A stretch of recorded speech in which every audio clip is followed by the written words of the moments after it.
கண்ணாடி அழுக்கு கண்ணாடியை மறைக்கிறது.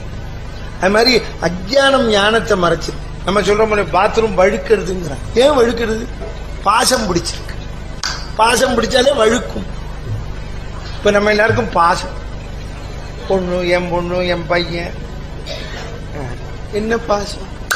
சும்மா ஒன்னும் புரியாது. ரொம்ப பேர் பட்டிமன்றம் போற ஆம்பளை குழந்தை வசதியா பொம்பளை குழந்தை வசதி. ஆம்பளை குழந்தை பர்மனன்ட் எமன்,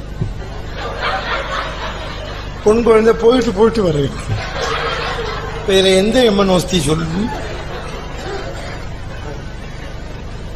பட்டிமன்றம் போடுறதுக்கா? பாத்ரூம் பாசி பிடிச்சிருக்குன்னா ப்ளீச்சிங் பவுடர் போடுறோம். இப்ப நமக்கு ப்ளீச்சிங் பவுடர் போடணும். என்ன போடுறது? இந்த அஜ்ஞானத்தை போக பகவன் நாமா என்ற ப்ளீச்சிங் பவுடர் போடுறோம். நம்ம எல்லாரும் மாட்டின்னு இருக்கோம். இல்லற கடல் பிறக்கிறப்போ எதிர் மாட்டின்னு இருக்கோம். இல்லற கடல். வள்ளுவர் சொல்றார், பிறவி பெருங்கடல், சம்சார சாகரம். சம்சாரம்னா இல்லறம், பொண்டாட்டி இல்லை, இல்லற கடல். அதான் நம்ம எல்லாரும் பிறக்கிற போதே 3 கப்பல்ல போறோம். தெரிஞ்சுக்கோ, பிறக்கிற போதே ஒரு கப்பல்ல குதிக்கிறோம். ரிலேஷன்ஷிப்,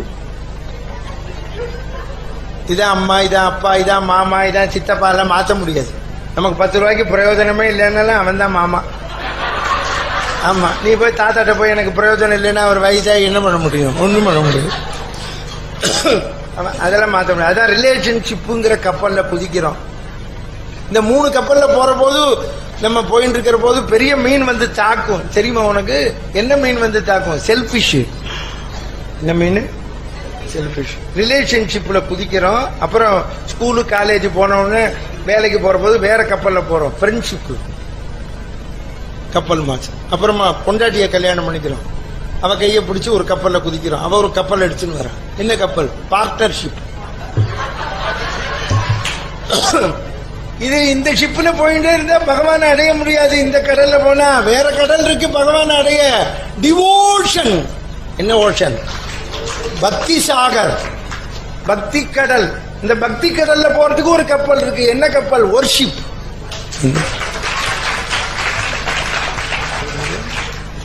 அதுக்குதான் இப்ப வந்திருக்கோம். ஆமா, நான் சின்ன வயசுல எங்க பெரியப்பாவோட 5 வயசுல இருந்து பஜனைக்கு போனேன்.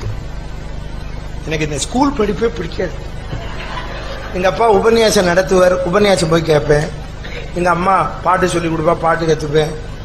இந்த பாட புஸ்தகமே பிடிக்காது. மார்க் வாங்குவேன், கணக்குல 100க்கு 100 தான்.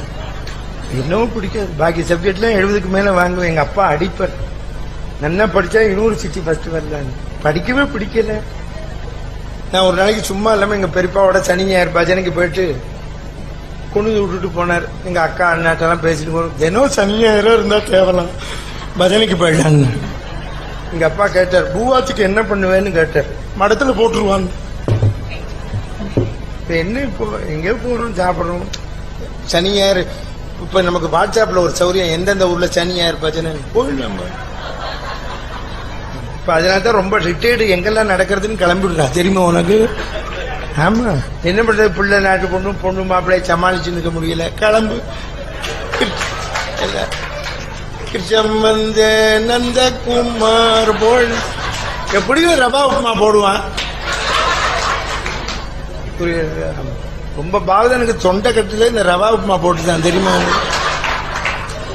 நான் என் பஜனை ஒருத்தர் ரவா உப்புமா பேன் பண்ணு. இங்க உண்ட ரவா உப்புமா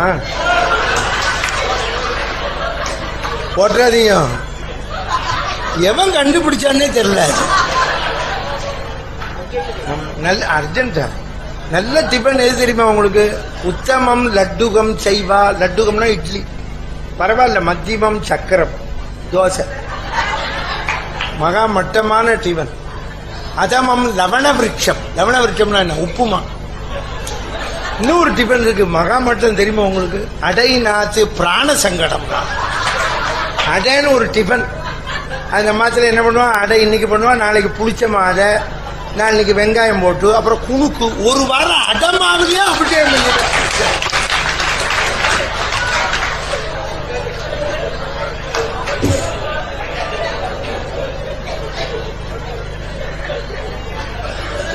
ரொம்ப பேரத்தில் இப்படித்தான் நடக்கிறது.